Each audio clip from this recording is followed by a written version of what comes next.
Vraiment, ma chère, vous me fatiguez, sans mesure et sans pitié.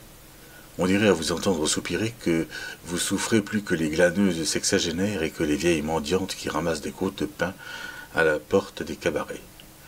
Si au moins vos soupirs exprimaient le remords, ils vous feraient quelque honneur. Mais ils ne traduisent que la satiété du bien-être et l'accablement du repos. Et puis, vous ne cessez de vous répandre en paroles inutiles. Aimez-moi bien, j'en ai tant besoin, consolez-moi par-ci, caressez-moi par-là. Tenez, je veux essayer de vous guérir. Nous en trouverons peut-être le moyen pour deux seuls, au milieu d'une fête, et sans aller bien loin.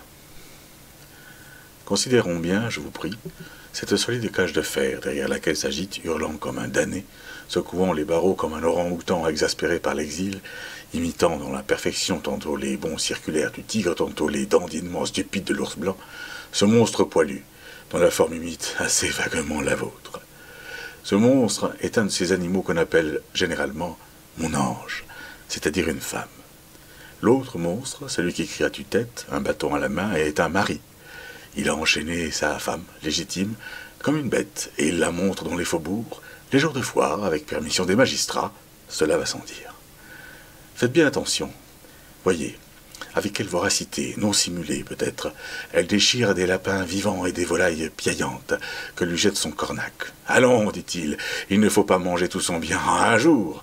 Et sur cette sage parole, il lui arrache cruellement la proie dont les boyaux dévidés restent un instant accrochés aux dents de la bête féroce.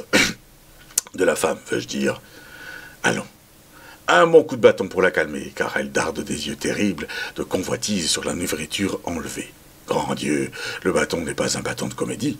Avez-vous entendu résonner la chair, malgré le poil postiche?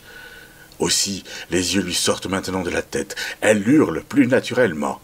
Dans sa rage, elle étincelle tout entière, comme le fer qu'on bat. Telles sont les mœurs conjugales de ces deux descendants d'Ève et d'Adam, ces œuvres de vos mains, ô mon Dieu.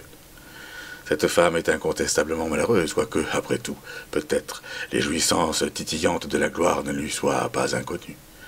Il y a des malheurs plus irrémédiables et sans compensation.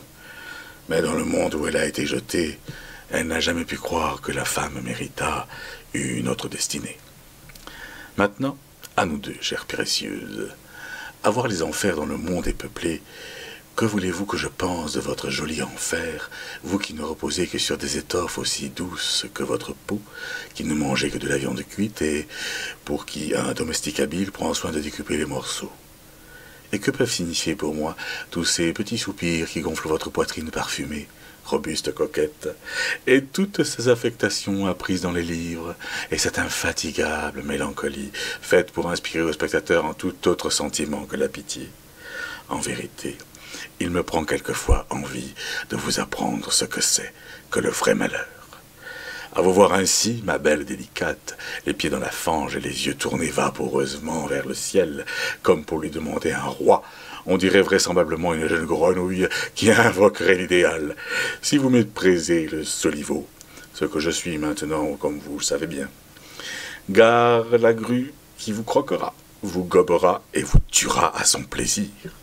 Tant poète que je sois, je ne suis pas aussi dupe que vous voudriez le croire, et si vous me fatiguez trop souvent de vos précieuses pleurnicheries, je vous traiterai en femme sauvage, et je vous jetterai par la fenêtre comme une bouteille vide.